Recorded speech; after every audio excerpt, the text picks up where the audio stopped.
Senhoras e senhores, se- senhor- senhoras e senhoras e senhores, tá, pronto, tá bom, assim agora? Agora aqui, pronto. Senhoras e senhores, senhoritas, sala direcionada para os alunos do sétimo ano do Colégio Afonso Freire, disciplina História, tá? E a gente vai terminar agora o capítulo 15, a voz chega a falhar. Capítulo 15, Práticas Sociais no Brasil Colônia, tá? A gente terminou falando na aula passada a respeito da culinária nos tempos coloniais, sobre a alimentação dos brancos, europeus, a alimentação dos indígenas, que a gente tinha falado lá, inclusive da fermentação do cauim, né? Que as mulheres elas chegavam e colocavam, cozinhavam e mastigavam mandioca, e aí depois cuspia de volta ali na panela, né? Cozinhando, fazendo cozimento. Fazendo, eita que nojo, professor! Só que isso gerava algumas enzimas da saliva, promoviam a fermentação da mandioca, gerando uma bebida alcoólica. O povo ficar muito doido, ficar bêbado. Só que aí, pô, lembra também que eu falei sobre o Jean de Lévy, que foi um francês, um pastor francês calvinista, que quando ele estava no Brasil ele viu o modo de vida dos indígenas, ele achou bastante interessante porque ele estava acostumado lá, os europeus, porco pra caramba, porco pra caramba, que o povo não tomava banho, não se asseava, né? Lavar as mãos antes das refeições, lavar a boca. Enquanto quando ele chegou aqui no Brasil e viu os indígenas, fala, cara, o indígena lava as mãos antes e depois das refeições, lava a boca antes e depois das refeições. Tipo, come em silêncio. Ah, hora de comer é uma hora sagrada, viu, gente? Negócio de ficar comendo a boca cheia assim. Então, Moto, por que e você cuspindo a farofa na cara de todo mundo na mesa da sala? Os seus familiares batendo ranga ali, o almoço. Imagine só. E também uma outra coisa era em relação à bebida, né? Tipo, bebida normal, suco, tal. Tipo, que eles só bebiam depois de terminar a refeição, e coisa de meia hora depois. Aí lembra que nossos avós geralmente que falam isso, né? Menino, não beba! Não bebe enquanto estiver comendo não, porque senão você vai ter um negócio aqui dentro, vai fazer um bololô, você não vai conseguir, vai botar tudo pra fora, vai morrer engasgado. Se bem que tem umas comidas que é tanta farinha, tanta coisa, tanto seco, né? Aqueles cuscuz seco que de vez em quando o povo prepara. Que é tão seco, aí você precisa beber alguma coisa para ajudar a descer, né? Mas o ideal é não fazer cuscuz seco, viu, gente? Eu adoro cuscuz. Então, quem quiser me convidar depois que a pandemia passar para comer um cuscuz com carne do sertão, assim, pá, carne seca, carne do sertão, ou carne do sol também, ó, acebolada, assim, pá, não sei o que, um cafezinho é de lei, tá? Quem quiser me convidar depois da pandemia aí, fique à vontade, tô aí, tá ligado? É isso aí, tem que ver isso daí, tá ok? Enfim, deixa eu só anotar uma coisa aqui. Pronto, pronto, terminado. Enfim, mas aí a gente começa hoje com a alimentação dos escravos, falando sobre a alimentação dos escravos. A alimentação dos escravos não era muito diferente do restante da população, tá? A não ser pela ausência de luxos. Eu acho que inclusive eu já falei sobre isso, né? Como pão de trigo e carne. Cabia-lhes em geral menor variedade, menor qualidade, pois, eu falei, pois na colônia nada era abundante nem era para os mais ricos. Eu só não expliquei muito bem isso. Quando tinham opção, preferiam o inhame, que era de origem africana, do que a mandioca, que já era daqui. Mas no geral adaptaram-se como os portugueses aos ingredientes disponíveis no Brasil. A mandioca é originária do Brasil, é indígena, viu? Aí lá na África eles tinham o inhame, que é um pouco parecido até, mas não são a mesma coisa. Com o passar do tempo e o aumento da população escrava africana, sua influência acabou se tornando maior, né? A culinária africana foi ganhando corpo porque mais gente vindo da África para cá, trazendo suas técnicas de cozinha, de cozinhar e tal, e tendo acesso a determinados produtos, tendo acesso a determinados materiais para poder fazer a alimentação. Não somente para eles, mas como, por exemplo, aquelas mulheres que trabalhavam, que eram as escravas de ganho, né, que trabalhavam dentro das casas dos senhores de engenho e acabavam fazendo comidas também típicas deles, típicas dos africanos, já misturando um pouco com a comida indígena que eles passavam a ter conhecimento também, e vai misturando uma coisa ou outra, vai aprendendo uma técnica ou outra, uma coisa ou outra, vendo o que é bom, o que não é e tal, para poder fazer o alimento. Então a contribuição culinária dos africanos ocorreu principalmente na cozinha das casas senhoriais, onde as escravas de ganho, que era o escravo que prestava serviço remunerado, entregava parte da quantia recebida para o seu senhor, né? Preparavam quitutes para vender nas ruas. Elas tinham essa possibilidade de fazia para casa do senhor de engenho, para casa grande, mas uma outra parte dessa produção que ela fazia, ela vendia nas feiras, vendia para outros escravos que tinham algum dinheiro, então vendia nos mercados para pessoas brancas que estavam ali se relacionando, estavam em contato social, em convívio com essa população negra escravizada, a população negra livre, tá? Então uma parte que ela arrecadava dessas vendas, ela podia usar, guardar para si, muitas vezes inclusive para poder pagar pela sua própria liberdade, né? Comprar a sua alforria dali a um tempo, e uma outra parte ela dava ao senhor, ela pagava o dízimo lá por dito cujo. O ingrediente característico da culinária afro-brasileira era o dendê.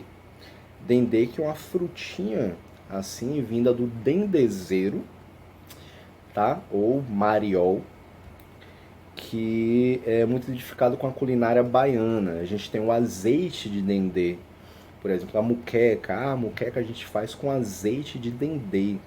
Fala, professor, é uma comida muito carregada. Eu sou baiano, eu adoro. Acarajé também, amo acarajé. E aí é tudo frito no azeite de dendê, que dá um gosto diferente. É mais forte? Dá um gosto diferente. E é uma comida, hoje é tipicamente baiano fazer essa preparação dos alimentos com azeite de dendê. Claro, tem outros estados, principalmente na região nordeste, que você também vai ter muitos alimentos que são feitos usando o azeite de dendê. Mas isso principalmente a gente acaba encontrando na Bahia.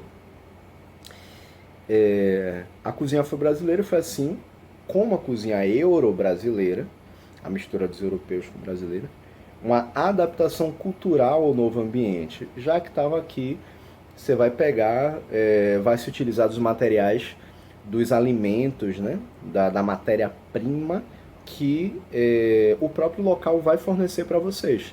Então, se aqui tem uma facilidade maior de plantação de determinado alimento, aí vou pegar ele para poder ver o que é que dá para fazer, adaptar, juntar com alguma outra coisa que veio de lá da África, que deu certo aqui, que pode ser criado aqui e tal, juntando com outros que já eram típicos, produtos típicos do Brasil mesmo, faz uma mistura, vê no que é que vai dar, como é que vai ficar.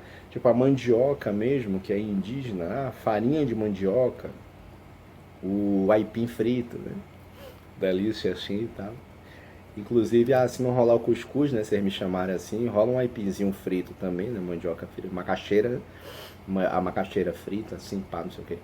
Também com cebola, uma manteiguinha derretida assim por cima, né, um cafezinho do lado, uma carne do sol também, assim, você mistura assim, delícia, adoro, quero, pode me convidar, depois da pandemia. Enfim, levados para a África por escravos libertos, seus pratos eram considerados brasileiros. A galera que conseguia, a alforria, conseguia sair daqui do Brasil e voltar para a África, levando essas técnicas, levando essas informações, esses pratos que tinham uma mistura, que tinham um tempero brasileiro, eles levavam, saíam daqui do Brasil de volta para a África, levando a ideia desses pratos, desses alimentos, e essa alimentação, esses pratos eram chamados de pratos brasileiros. A alimentação dos africanos escravizados ganhou seu espaço e está presente até hoje na culinária brasileira. A pimenta malagueta, a da costa ou ataré e o azeite de dendê são ingredientes usados e muito valorizados em todo o país, principalmente na região Nordeste. A mistura com os ingredientes e as formas de preparo da culinária portuguesa e indígena é presente até hoje, normal, né? A gente acaba sofrendo muita influência. É uma parte da cultura, principalmente essa questão da alimentação, é uma parte da cultura que acaba se tornando algo sempre recorrente. Vai se adaptando, vai se misturando, vai ganhando corpo, vai ganhando novas técnicas, vai misturando com outros condimentos, com outros produtos, tal. Mas se reconhece que a base dela é uma base indígena, uma base europeia, euro-brasileira, africana, afro-brasileira, né? O prato mais conhecido como parte da culinária afro-brasileira, inclusive internacionalmente, no mundo, a galera fala assim, opa, é a feijoada. Podem convidar para feijoada também. Quando vocês me convidarem assim para tomar um cuscuzinho, um aipim frito com a carne do sol, chama de manhã, viu? Que aí eu vou de manhã, tomo um cafezinho, já me estendo pra de tarde, aí rola essa feijoada também, ó. Pode chamar, estarei presente lá, depois da pandemia. É a feijoada. Mas existem outros pratos que fazem parte também do dia a dia, né? Especialmente na Bahia. E minha Bahia! Então, feijoada é tido como um prato tipicamente afro-brasileiro. Ou seja, tipicamente brasileiro, de influência africana e feita pela população preta que esteve aqui no Brasil através desse processo, infelizmente, de escravidão, né? Mas, enfim. O abará, e aí voltando aqui para especialmente na Bahia, como é o caso do abará, que mistura os temperos africanos com o método europeu de salgar carne, ou o pirão, que mistura a maneira africana de se fazer caldo com a farinha de mandioca, que é tradicional das populações indígenas. Tá? E aí a gente tem pirão de aipim, pirão de macaxeira, pirão disso, pirão daquilo, pirão de leite, pirão tem um pirão que a galera come como é? Faz o caruru, né? Tem aquele pirão também ali e tal. Eu esqueci o nome do prato. Quiabada, né? Tem o pirãozinho que faz ali, né? Mas enfim. E o abará, que é tipicamente baiano, bicho baiano. Toda baiana de acarajé que você vai ter lá o acarajé, vai ter o abará, vai ter o bolinho de estudante também, geralmente, que é aquela massinha com açúcar, né? Tem a passarinha. Eu não sei como é que o pessoal chama aqui em Aracaju, mas lá a gente chama de passarinha, que é uma carne meio borrachuda, assim, mas bem boa. Meio salgadinha assim, é um negócio estranho, mas gostoso. Outra prova da mistura entre as três cozinhas é que no culto das religiões de matriz africana, algumas oferendas são de alimentos de origem não africana. Ó que viagem isso. Como a pipoca. A pipoca, ela é de origem indígena. É uma oferenda feita a Obaluaê, que é o orixá que cura varíolas e outras doenças. Opa, ó, Obaluaê. Galera, pandemia rolando. Vamos todo mundo jogar essa pipoca aí e pedir para o Obaluaê. Para falar assim, ó galera, Obaluaê, vamos tirar essa doença, esse vírus aqui do país, tal. O vírus não é o presidente não, também pode tirar. O vírus é o Covid no caso. Mas se quiser tirar outro também pode. Vamos tirar esse vírus daqui, essa doença que já atrasou a vida nossa toda. Mas assim, interessante que a pipoca ela é de origem indígena, mas ela é muito utilizada no culto às religiões afro-brasileiras, candomblé, umbanda. E aí, lembra que a gente já tinha falado sobre a lavagem do Bonfim? Lavagem do Bonfim, lá em Salvador e tal, a igreja do Bonfim, que usa a ideia do sincretismo religioso, que é a lavagem das escadarias, que é feita por baianas de religião afro-brasileira. E quando a gente fala em lavagem, não é somente lavar com água e sabão, não. A lavagem usa alfazema também. E é uma ideia de lavagem espiritual também através do banho de pipoca, que é você chegar, jogar a pipoca, como se essa pipoca ela tivesse o poder, como a gente vê aqui a ideia de Obaluayê, de tirar a doença, né, varíola e outras doenças. O banho de pipoca é uma ideia de limpar também o corpo, né? De você tirar as energias negativas do seu corpo para poder retomar a ideia da espiritualidade, algo mais positivo para você. E interessante, quando a gente trata dessa ideia do sincretismo, a gente vai ter aí, ó, 3 questões dentro do que é a lavagem do Bonfim. Por quê? A lavagem é feita simplesmente numa igreja católica, na frente, nas escadarias da igreja do Senhor do Bonfim. Nele você vai ter o culto aos orixás. Há ali mulheres que são adeptas às religiões de matriz africana, que vão estar com todas as vestimentas, fazendo a lavagem ali das escadarias e dando esse banho de pipoca nas pessoas. E aí a gente tem esse terceiro elemento, que é do culto e a religiosidade africana, indígena, em que a ideia do uso da pipoca, ainda que os indígenas não usem expressamente a pipoca como algo espiritualizado mesmo, a ideia do banho de pipoca vem da cultura religiosa afro-brasileira, mas você está utilizando um elemento que pertence à cultura indígena. Então, o sincretismo aí, a gente está unindo 3 frentes. O catolicismo, ou o cristianismo, né, que vem da Europa, as religiões de matriz africana e a cultura indígena. Então, há algo mais brasileiro misturado do que isso? Pare para pensar. Interessante, né?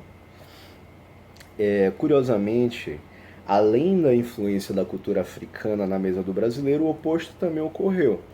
Hoje é possível encontrar diversos pratos que surgiram da fusão de ingredientes africanos, europeus e indígenas sendo servidos nas mesas de Angola, lá na África. Né? Angola, que é um dos países que temos no continente africano, cuja colonização se deu através dos portugueses. Então é uma comunidade, é um país que fala também o português, só que é um português mais próximo do português de Portugal. A sociedade branca colonial era marcadamente masculina.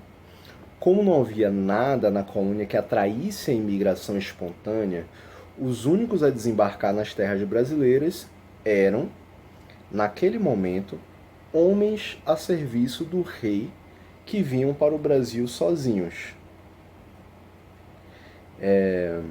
Vinham para o Brasil sozinhos. A gente já tinha até falado sobre isso, né? De que inicialmente a ideia da... Como é que se deu a ideia da miscigenação aqui no Brasil? Infelizmente, tal, foi a questão do estupro de muitas mulheres negras, africanas escravizadas e muitas mulheres indígenas por parte desses europeus brancos que vinham para cá. Predominantemente, os primeiros habitantes do Brasil eram homens, tá? Que vieram, pelo menos, que vieram da Europa, que vieram de Portugal principalmente, eram homens. né? Porque eram eles que tinham um trabalho mais braçal, eram eles que a ideia do preconceito, né, até mesmo assim, em relação a conhecimento, eles eram vistos como pessoas mais sábias do que as mulheres, até mesmo porque os homens tinham mais acesso à educação por conta de diversas proibições que eram dadas às mulheres.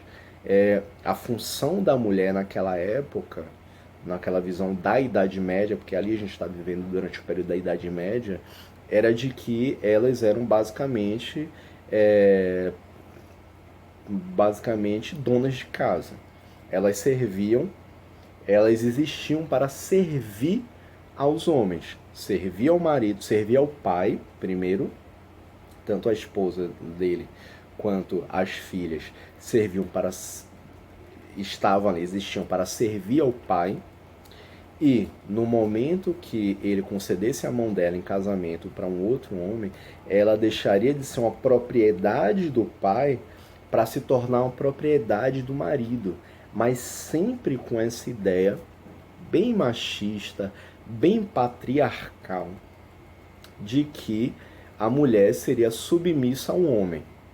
Então, quando os europeus vieram aqui para o Brasil, tipo, eles queriam mandar o quê?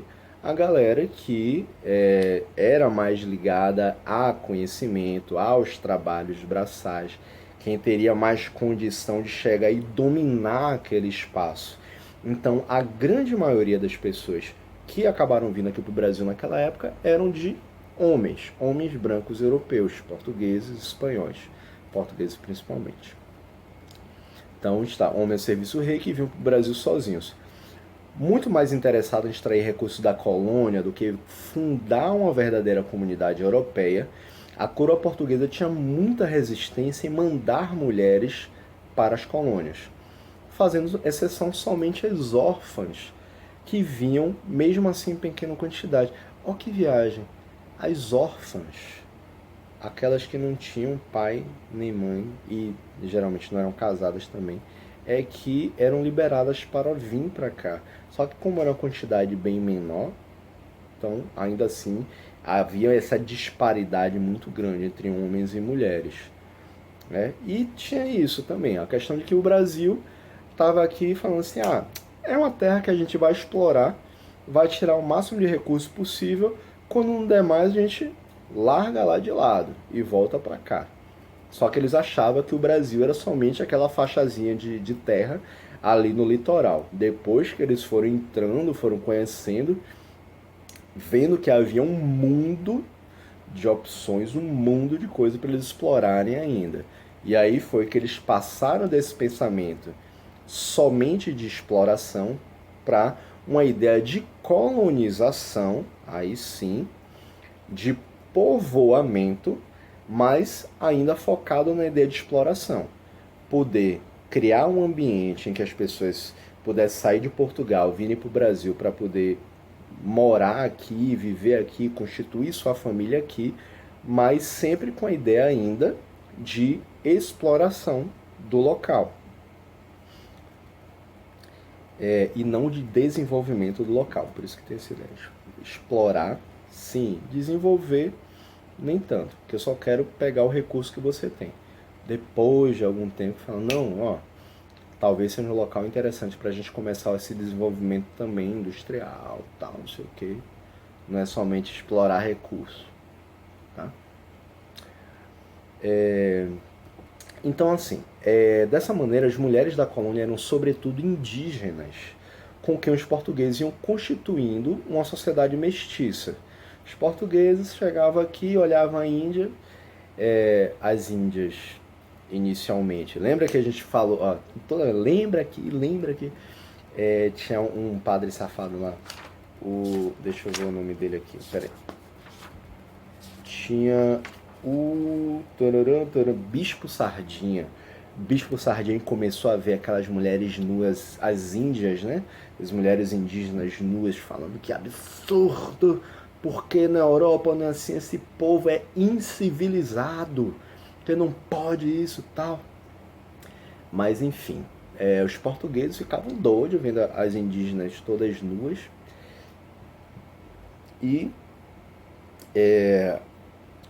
E era uma ideia de novidade, né?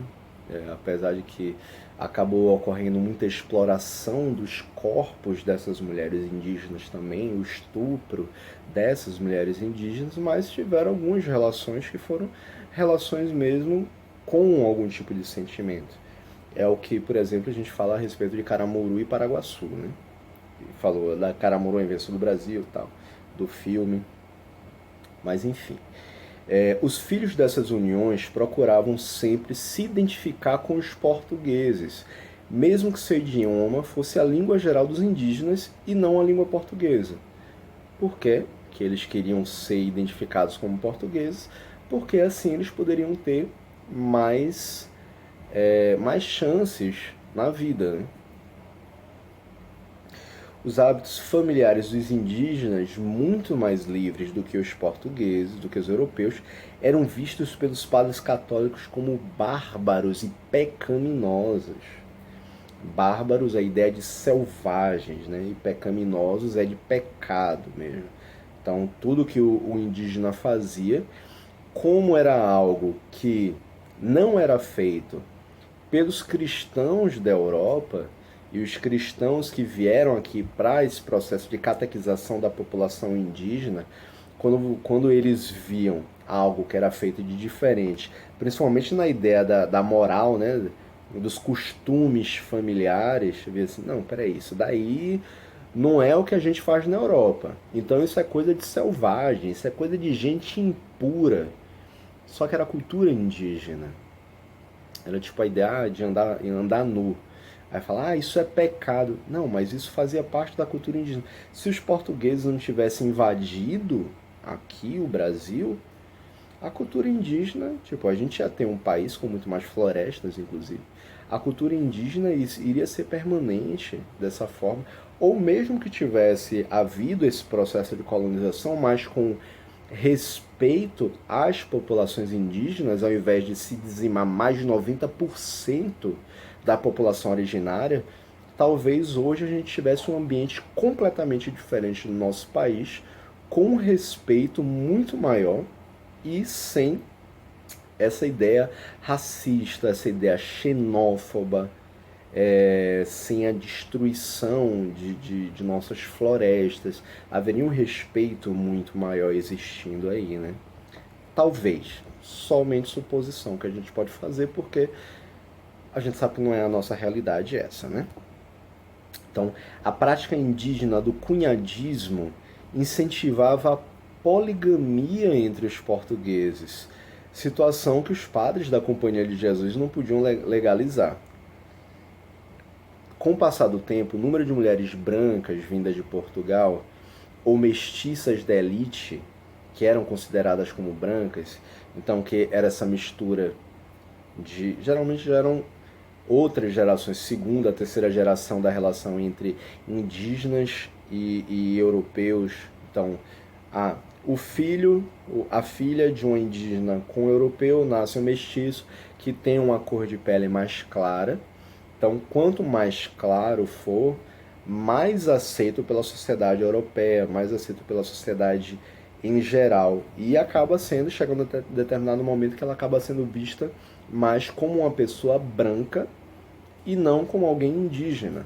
A mesma coisa vai acontecer futuramente com as mulheres negras também. À medida em que vai havendo essa mistura, chega um determinado momento que as mulheres negras mais claras, se aproximando um pouco mais dessa ideia da branquitude, acabam sendo muito mais aceitas pela sociedade do que aquelas mulheres negras retintas.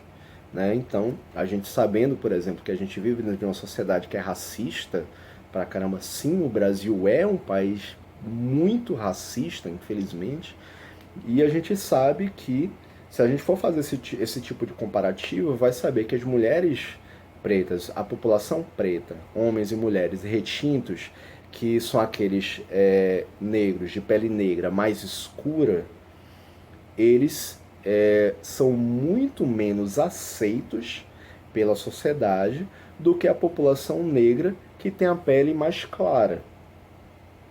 Por quê? Porque essa população negra de pele mais clara é vista mais próxima da branquitude, mas próxima de um padrão aceitável pela sociedade. Por quê? Porque essa branquitude começa a olhar para essa população mais clara e falar, não, ele é quase branco, não é tão negro assim. Isso é uma fala muito preconceituosa, inclusive, porque é uma negação da própria negritude, né? Eu não sou um negro retinto, eu não sou um negro escuro, tipo, um exemplo, Lázaro Ramos. Lázaro Ramos é um negro retinto, ele tem uma pele bem escura. Já a Thaís Araújo, a esposa do Lázaro Ramos, atriz também maravilhosa, ela é negra da pele mais clara. Ou então, tipo, Isa. Isa é negra retinta. Só que aí já vem uma outra história dela ser um pouco mais aceita pela sociedade em geral, porque ela já é uma artista conhecidíssima e ela é uma mulher com corpo escultural. E a gente sabe, dentro de uma sociedade machista, coisa e tal, a gente criando determinados estereótipos, ela acaba sendo vista, ela acaba sendo mais aceita, não pela cor da pele dela, mas sim porque ela tem um corpo padrão, um corpo mais aceitável pela sociedade. Então, mas esse é o tipo de discussão que infelizmente a gente não pode se aprofundar muito aqui, que seria massa a gente fazer isso em sala de aula e falar, não sei o que, não sei o que, não sei o que, porque não sei o que. E aí começar a apresentar várias informações e a gente fazer toda uma discussão. Se tudo der certo ano que vem, 2021, eu vou tentar fazer um trabalho na escola pra gente tratar. Pode ser em novembro, né, o mês da consciência negra, ou em outro momento, a gente poder trabalhar sobre essa questão de negritude, de racismo, levar a gente para discutir isso com a galera e tal. Que é muito importante que todos consigam compreender o que é o racismo dentro do nosso país. Tá? Racismo estrutural, racismo institucionalizado, a diferença entre injúria racial e racismo mesmo, que tem também diferença. Questão que algumas vezes, uns termos que são racistas, mas que às vezes a gente não entende, porque a gente sempre foi ensinado dessa forma. Enfim, vamos voltar aqui, que eu divago.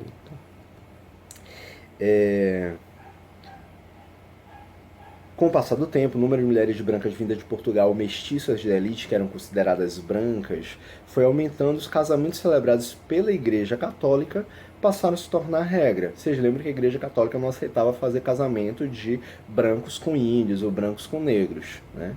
Mas quando foi passando por esse processo de embranquecimento, principalmente das mulheres, né? As mulheres negras, mulheres indígenas foram embranquecendo, aí passou a se tornar algo mais aceitável fazer o casamento delas com os europeus, com os portugueses ou com seus descendentes diretos. À medida que a escravidão indígena entrava em declínio, aumentava o protagonismo das mulheres negras na sociedade colonial. Protagonismo, segundo o nosso glossário aqui, ato de se destacar em qualquer acontecimento ou situação. As mulheres escravizadas que trabalhavam na lavoura eram sujeitas às mesmas condições dos homens escravizados, com jornadas exaustivas de trabalho. Jornadas, as diárias, né, de trabalho assim, eram bem extensas. Já falei em outro momento, né, como se trabalhasse de 8 da manhã até 8 horas da noite, então 8 às 20, quase sem descanso. Então as pessoas saíam lá exauridas, cansadas, acabadas mesmo, né? O alojamento era sub-humano nas senzalas. O que é que significa sub-humano? Tinham condições extremamente precárias, eram locais sujos, o pessoal tinha que conviver, tinha que deitar no chão praticamente, sem conforto nenhum. E rato passando, e barata passando, e você não tinha condição de tomar um banho, e a alimentação era muito precária. Então eram condições muito ruins, condições sub-humanas, condições abaixo do aceitável para os humanos, para as pessoas em geral, né? não tinham autorização para constituir as próprias famílias. Eles não podiam se relacionar entre si. Muitas vezes, um senhor de engenho ou um capataz dele via que tinha dois escravos começando a se engraçar, começando a se relacionar. O que é que eles faziam? Separavam eles, porque eles não queriam relação entre eles. Algumas vezes essa relação entre eles era boa entre aspas, para o senhor de engenho sim, porque geraria novos escravos. Quem nascesse daquela relação ia ser escravizado também. Só que mesmo as mulheres negras que eram estupradas pelos senhores de engenho, os filhos bastardos desses senhores, eles, mesmo não sendo negros retintos, algumas vezes nascendo assim, eles acabavam sendo escravizados também, né? Mas eles não permitiam essa ideia de constituir família, de pelo menos de estarem juntos, homem, mulher, quem quer que seja, essa concepção geral de família, eles não podiam, não eram permitidos estarem juntos. Algumas vezes esses negros escravizados, eles começavam a se relacionar. O que é que eles faziam? Pegavam ou o homem ou a mulher e vendia esse escravo ou trocava esse escravo com alguém de uma outra fazenda, de um outro engenho bem distante, para deixar os dois bem separados.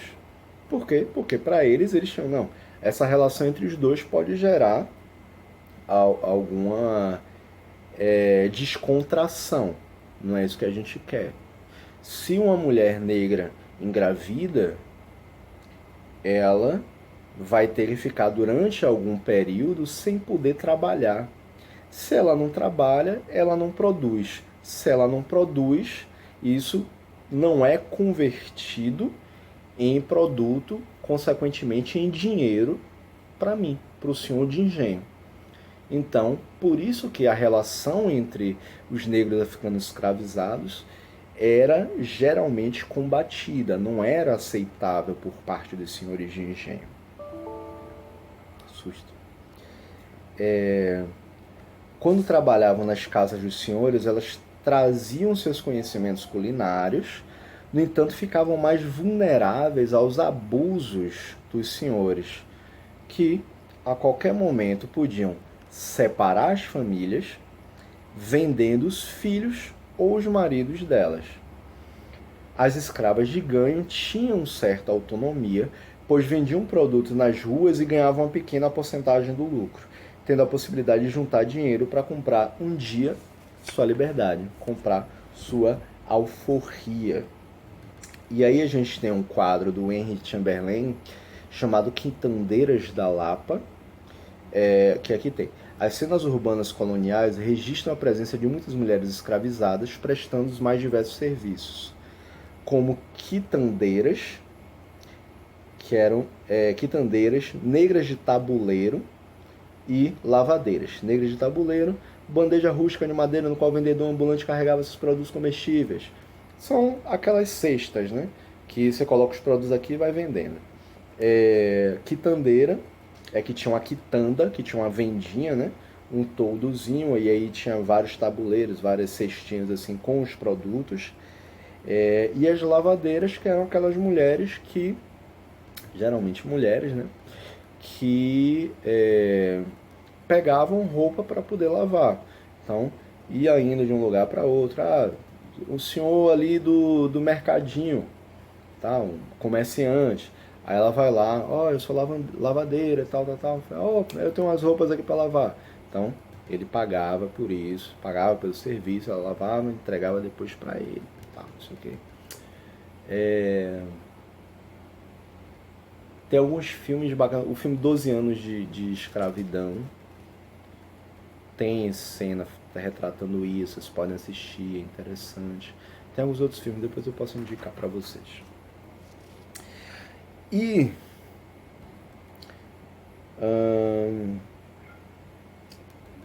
esse textinho, eu não vou ler. Em contraste com a mobilidade das escravas de ganho, as mulheres ditas respeitáveis estavam sempre em casa, saindo somente para festejos religiosos. No texto a seguir, a historiadora Mary Del Priore fala das expectativas a respeito das mulheres do período. Mulheres ditas respeitáveis. O que é que isso lembra? Há um tempo atrás a gente teve uma discussão a respeito do que seriam as mulheres bela, recatada e do lar.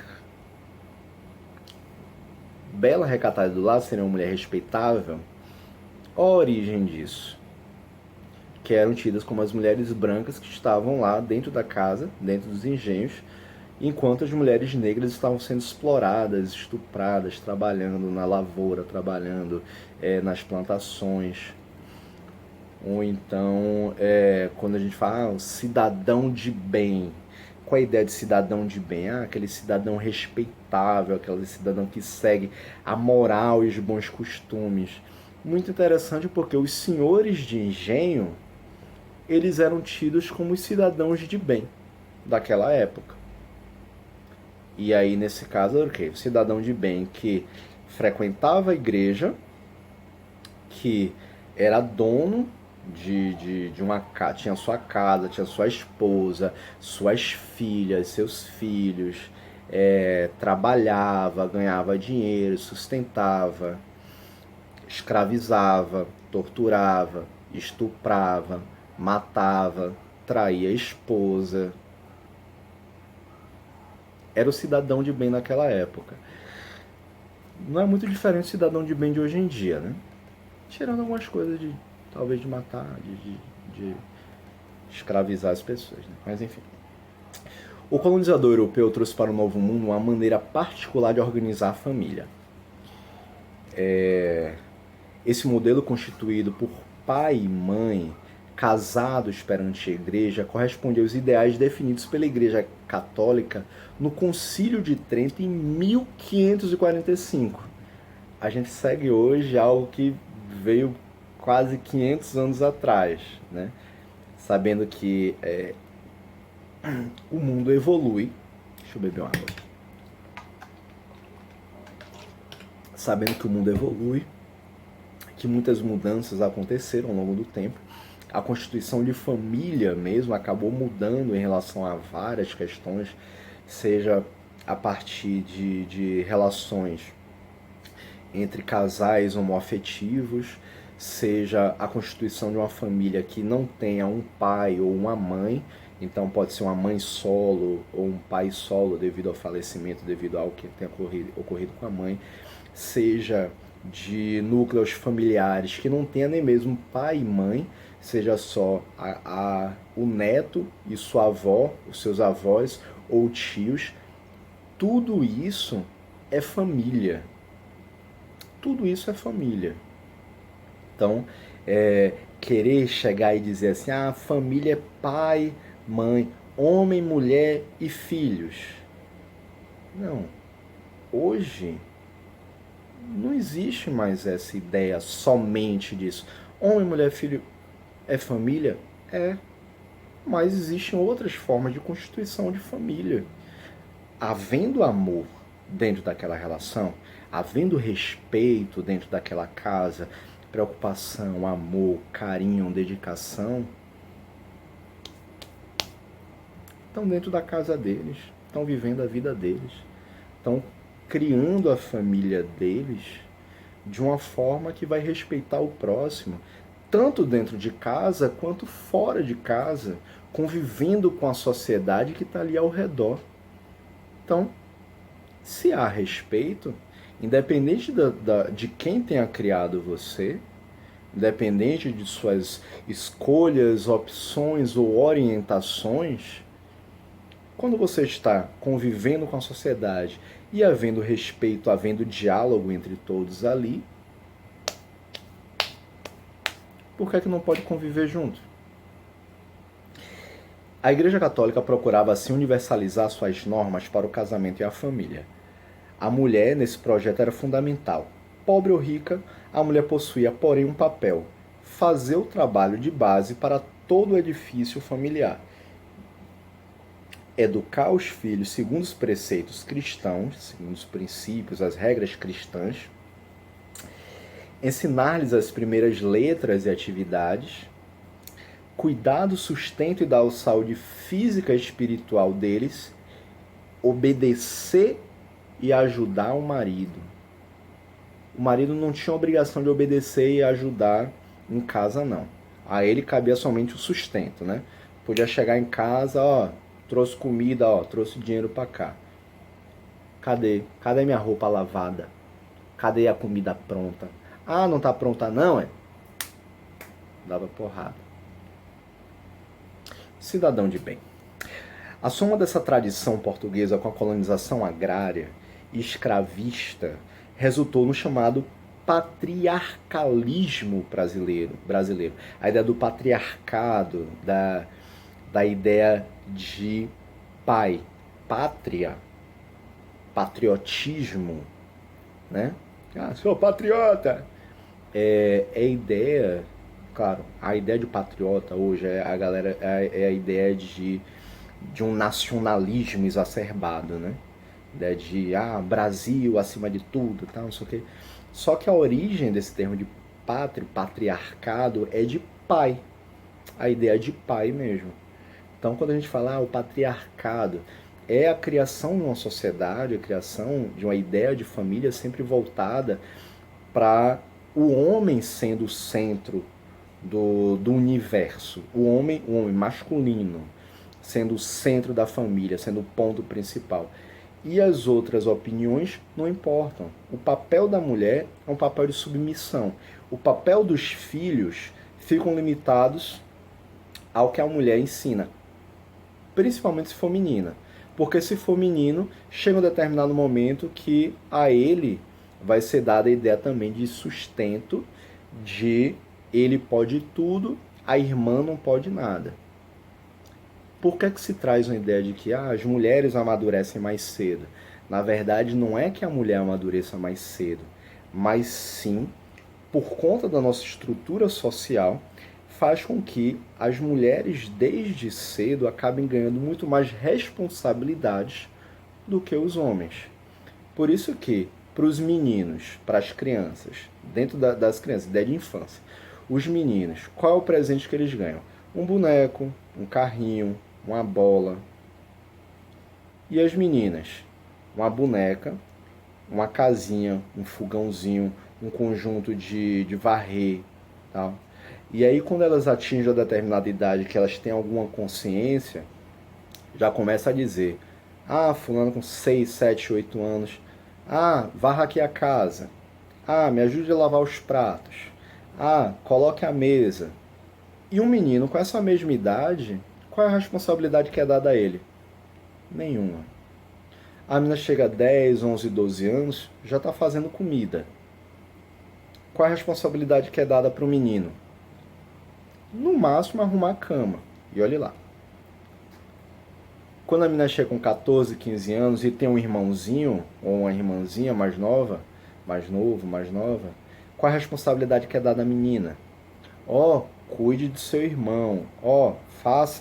Me ajude aqui a fazer uma madeira, arrume ele, troque fralda. E é um menino de 15 anos, também irmão desse irmãozinho ou irmãzinha. Qual é a responsabilidade que é dada a ele? Nenhuma. Então, por que se traz essa ideia de que as mulheres amadurecem mais cedo? É porque a elas é dada desde cedo uma responsabilidade que não é dada aos meninos, aos homens. Por isso que a gente ainda vê tanto homem com 20, 30 anos sendo extremamente infantil, com 60 anos de idade, governando um país como o nosso, sendo extremamente infantil.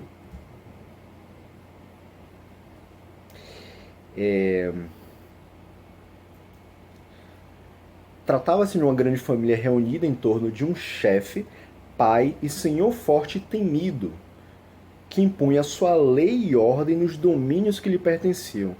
Sob essa lei, a mulher tinha de se curvar, aceitar tudo que fosse imposto pelo homem em silêncio. O dia a dia das famílias senhoriais transcorria em meio ao grande número de pessoas. As mulheres pouco saíam de casa, empregando o tempo em bordados e costuras ou no preparo de doces, bolos e frutas em conserva. sentadas em esteiras no chão, as pernas cruzadas, vestidas simplesmente com camisolões e chinelos, passavam as horas em trabalhos manuais. À sua volta, crianças brancas e escravas engatinhavam e brincavam juntas. Entre a maior parte da população, a mulher raramente possuía dote, bens dados ao noivo pelos pais da noiva na ocasião do casamento, né? Ou condições para se casar. A luta pelo sustento era sua tarefa principal. Mestiças, mulatas e negras sofriam privações, careciam de educação e tinham uma mobilidade controlada, não podiam se deslocar entre locais. Não podiam ir de um lado para o outro quando quisessem, embora muitas fossem beneficiadas nos testamentos de seus senhores com liberdade e bens materiais. Beleza? A gente encerra essa aula de hoje por aqui. A gente tem mais uma aula sexta-feira. Beleza? Mas a gente encerra por aqui. Valeu, galera. Tchau. Espero que tenham gostado da aula. Deixa o like, o comentário.